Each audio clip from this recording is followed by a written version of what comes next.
حامدا و مصلیا اما بعد، آپ کے سامنے آج ایک بہت بڑی حقیقت آشکارا کرنا چاہتا ہوں کہ جنگ آزادی میں مسلمانوں کا کردار کیا رہا۔ سب سے پہلے تحریک آزادی کی آواز کس نے بلند کی؟ سب سے پہلے انگریزوں کے خلاف لڑنے کا فتویٰ کس نے دیا؟ جہاد کا فتویٰ کس نے دیا؟ سب سے پہلے منظم طریقے سے انگریزوں کے خلاف کس نے لڑائی لڑی؟ آئیے آپ کو تاریخی آئینے سے، تاریخی جھڑوکوں سے آپ کے سامنے میں بات کر رہا ہوں کہ 16ویں صدی کے اختتام پر اور 17ویں صدی کے اسٹارٹ پر ایسٹ انڈیا کمپنی ہندوستان میں آئی اور تھوڑا تھوڑا کر کے اپنے پاؤں پھیلانے لگی۔ اس زمانے میں سب سے پہلے اس چیز کو بھانپنے والے ایک مسلم حکمراں حاکم بہار علی وردی خان نے انگریزوں کے خلاف 1754 میں سب سے پہلی جنگ لڑی، جو جنگ آزادی کی اعتبار سے سب سے پہلی جنگ قرار دی جائے گی۔ اس کے بعد ان کے نواسے نواب سراج الدولہ نے انگریزوں کے خلاف جنگ لڑی، لیکن شکست ہوئی چونکہ اندرون خانہ سازشوں کے شکار ہو گئے۔ بالآخر پلاسی کی جنگ 1757 میں ہوئی اور میر جعفر کی غداری کی وجہ سے نواب سراج الدولہ اس جنگ میں شریک ہوئے۔ بکسر کی لڑائی جس کو نواب شجاع الدولہ نے انگریزوں کے خلاف لڑی، وہ 1764 میں لڑی گئی، لیکن شکست ہوئی، اور اس اعتبار سے اس طرح سے انگریز بہار، بنگال، اڑیسہ پر حاوی ہوتے رہے۔ یہ کون سب تھے؟ یہ سب مسلم حکمراں تھے، مسلمان لوگ تھے جنہوں نے انگریزوں کے خلاف جنگیں لڑی۔ شیر میسور ٹیپو سلطان، حیدر علی، خود ٹیپو سلطان نے، شیر میسور ٹیپو سلطان نے انگریزوں کے خلاف 4 جنگیں لڑی اور بالآخر 4 مئی 1799 میں جام شہادت نوش فرمایا، اور ایک تاریخی جملہ کہا کہ گیدڑ کی 100 سالہ زندگی سے شیر کی ایک دن کی زندگی اچھی ہے۔ ٹیپو سلطان کی شہادت اور دیگر افراد کے قتل کے بعد ملک میں برطانوی اثرات بڑھتے چلے گئے۔ اسی زمانے میں دہلی کے اندر شاہ ولی اللہ محدث دہلوی رحمۃ اللہ علیہ نے، جنہوں نے بھانپ لیا تھا انگریزوں کے تسلط کو بھانپ لیا تھا، انہوں نے ایک تحریک چلائی، اور پھر اس کے بعد ان کے صاحبزادے حضرت شاہ عبدالعزیز محدث دہلوی رحمۃ اللہ علیہ نے اس تحریک کو آگے بڑھایا۔ اور یاد رکھیے 1803 میں سب سے پہلے جہاد کا فتویٰ دینے والا، ہندوستان سے انگریزوں کے نکالنے کی باتیں کہنے والا کون ہے؟ ایک مسلم ہے، مولانا ہے شاہ عبدالعزیز محدث دہلوی رحمۃ اللہ علیہ، جو اپنے والد کی تحریک کو آگے بڑھا رہے ہیں۔ 1831 میں سید احمد شہید اور شاہ اسماعیل شہید رحمۃ اللہ علیہ یہ بالا کوٹ کے میدان میں لڑتے ہوئے شہید ہوئے، جو شاہ محدث دہلوی رحمۃ اللہ علیہ کی تحریک تھی۔ اس کے بعد اس کو آگے لے کر چلے مولانا نصیر الدین دہلوی، اس کے بعد مولانا ولایت علی عظیم آبادی، اس کے بعد ان کے بھائی مولانا عنایت علی عظیم آبادی، یہاں تک کہ تحریک چلتی اور یہ جہاد کا قافلہ برابر رواں دواب تھا، یہاں تک کہ 1857 آیا۔ 1857 میں علماء کی ایک جماعت تیار ہو چکی تھی، دانشوران کی جماعت تیار ہو چکی تھی، اور جس تحریک کو شاہ ولی اللہ محدث دہلوی رحمۃ اللہ علیہ نے جس تحریک کو ہوا دی تھی، اس تحریک کے لیے اب کھڑے ہوئے مولانا احمد اللہ مدراسی، مولانا رحمۃ اللہ کیرانوی، مولانا فضل حق خیر آبادی، مولانا سرفراز احمد، حاجی امداد اللہ مہاجر مکی، مولانا رشید احمد گنگوہی، مولانا قاسم نانوتوی، حافظ ضامن شہید، مولانا منیر نانوتوی، اور ان لوگوں نے بھی اس زمانے میں فتویٰ مرتب کیا انگریزوں کے خلاف، اور انگریزوں کے خلاف لوگوں کو بتلایا، اور ہمارا ملک غلام ہو رہا تھا، لوگوں کے اندر اس کی آگ بھڑکائی کہ اپنے ملک کو کیا کیا جائے، آزاد کیا جائے۔ اسی کے پاداش میں بہت سارے علماء کو انگریزوں نے انڈمان جو کالا پانی ہے وہاں ان کو قید کیا، اور یہ بات یاد رکھی جائے، اس زمانے میں تقریباً 2 لاکھ مسلمانوں کو انگریزوں نے شہید کیا، جن میں صرف اور صرف 51,000 علماء کی تعداد تھی، کہ انگریزوں نے ان کو پھانسی دی، انگریزوں نے قتل عام کیا، انگریزوں نے ان کے سروں کو چاندنی چوک دہلی کے چاندنی چوک سے میرٹھ تک، مظفر نگر تک گاہے بگاہے درختوں پر لٹکا دیا۔ یہ کون تھے؟ یہ مسلمان تھے جنہوں نے جنگ آزادی لڑی اور اس وطن کے لیے خون دیا، اور 1857 میں خود علماء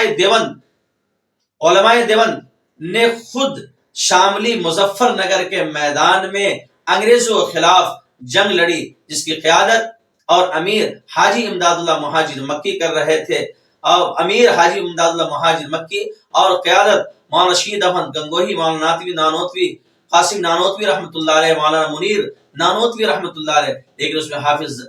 ضامن رحمہ اللہ شہید ہوئے، اور مولانا قاسم نانوتوی رحمۃ اللہ علیہ کو وہاں گولی لگی۔ یہ مسلمانوں کو ایک طرح کی شکست ہوئی، لیکن یہ شکست کیا ہونا تھا؟ ایک فتح کے لیے روشن باب کھل گیا تھا، اور مسلمان اب منظم ہو چکے تھے۔ اور اسی زمانے میں انگریزوں نے دیکھ لیا کہ علماء ہمارے خلاف تیار ہو چکے ہیں، مسلمان ہمارے خلاف تیار ہو چکے ہیں۔ اس وقت انگریزوں نے اسلام پر حملہ کرنا شروع کیا، اسلامی عقائد پر، اسلامی فکر و نظریے پر، تہذیب پر، اور ہندوستان میں ان سب چیزوں کو ختم کرنے کا فیصلہ کیا۔ لیکن اللہ تبارک و تعالیٰ نے انتظامات بڑے کر دیے۔ اللہ تبارک و تعالیٰ نے اس زمانے میں جیالوں کو پیدا کیا، اور اسی زمانے 30 مئی 1866 میں دارالعلوم دیوبند کی بنیاد رکھی گئی۔ آئیے تاریخ کے آئینے میں یہ جانیں کہ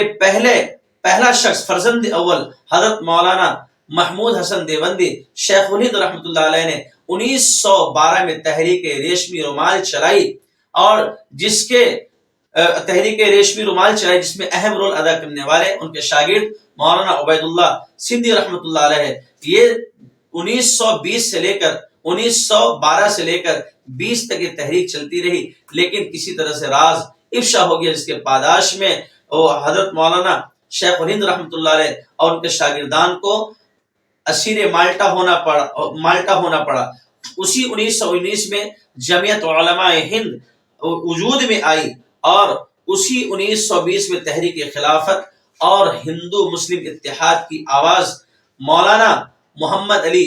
جوہر نے بلند کی 1919 میں، اور 1919 میں ہی جلیاں والا باغ سامنے آیا، جس میں بہت سارے افراد ہلاک ہوئے اور بہت ساروں کا انتقال ہوا۔ الغرض ہندوستان کے اکابر علماء سال ہر سال کے اختلاف کو نظر انداز کر کے تحریک خلافت میں شانہ بشانہ کام کیا۔ اس زمانے میں تحریک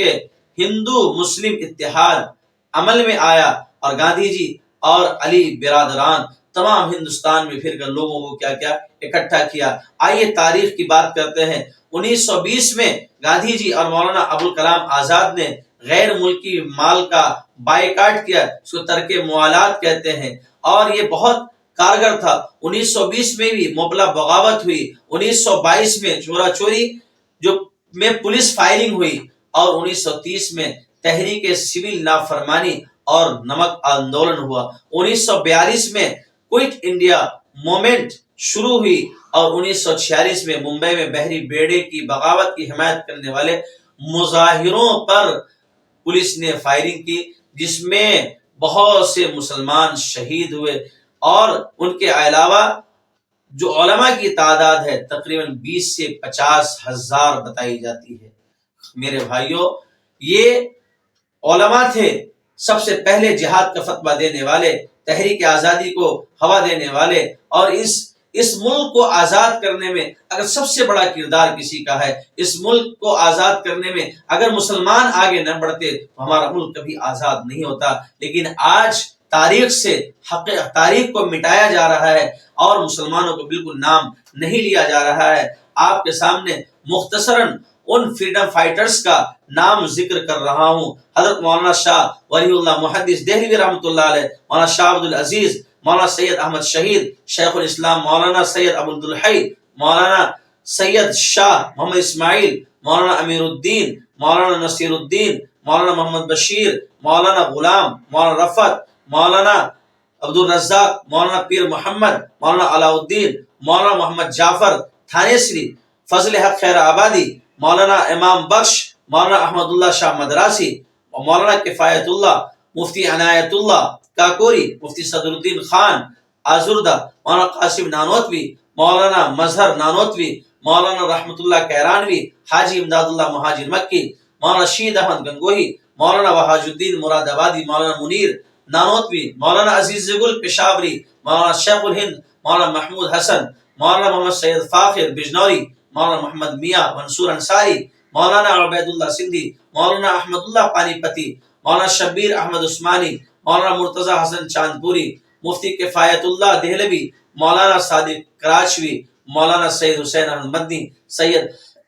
مولانا احمد سعید، مولانا حفظ الرحمان سیوہاروی، مولانا عبد الحلیم صدیقی، مولانا خلیل احمد امیٹھوی، مولانا عبد الباری فرنگی، مولانا ابوالکلام آزاد، مولانا آزاد سبحانی، مولانا سیف اللہ رحمانی قندھاری، مولانا محمد ظہور خان سہارنپوری، مولانا ابو الحسن تاج، مولانا محمد مبین دیوبندی، شاہ عبد الرحیم رائے پوری، مولانا عبداللہ چکوالوی، مولانا سلامت اللہ فرنگی محلی لکھنوی، مولانا غلام احمد بھاول پوری، مولانا عبد الرحمین اولزی، مولانا محمد اکبر باغستانی، مولانا عبد الجلیل شہید، مولانا فیض احمد بیدایونی، مولانا فضل رب پشاوری، مولانا ولایت علی صادق پوری، مولانا عنایت علی صادق پوری، مولانا فرحت حسین، مولانا احمد اللہ صادق پوری، عبداللہ صادق پوری اور فیاض صادق پوری،